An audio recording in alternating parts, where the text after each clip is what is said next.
واللائي يئسن من المحيض من نسائكم إن ارتبتم فعدتهن 3 أشهر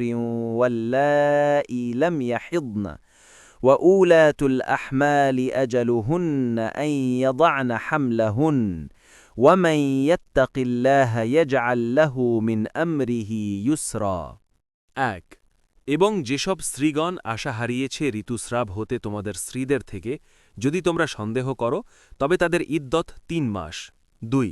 এবং তাদের জন্য যাদের ঋতুস্রাব হয় না তাদের ইদ্যত 3 মাস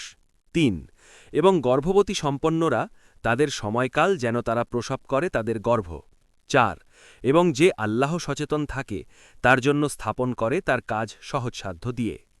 আত-তালাক 65 নম্বর সূরা 4 নম্বর আয়াত 1 বৃদ্ধ 2 বন্ধা বা শারীরিক সমস্যা 3 গর্ভবতীরা প্রসব পর্যন্ত প্রথম অংশ নিরাশ হওয়া মেনোপজ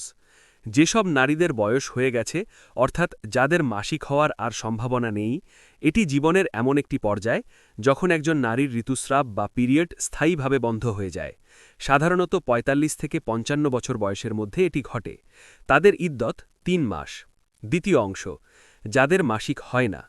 যাদের বয়স হয়েছে কিন্তু বিশেষ কোনো রোগ বা শারীরিক গঠনের কারণে কখনো ঋতুস্রাব শুরুই হয়নি অথবা অনিয়মিত হওয়ার কারণে দীর্ঘকাল বন্ধ আছে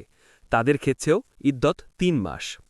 লাম শব্দটি মূলত বর্তমানকাল বা ভবিষ্যৎকালের ক্রিয়ার আগে বসে কিন্তু এটি সেই ক্রিয়ার অর্থকে অতীতকালে নিয়ে যায় এবং অর্থকে নাবাচক করে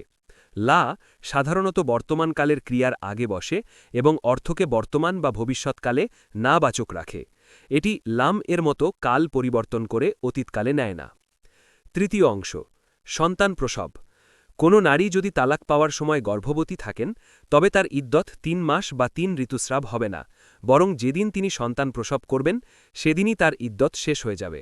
তালাকের পরদিন প্রসব করলে একদিনই তার ইদ্যত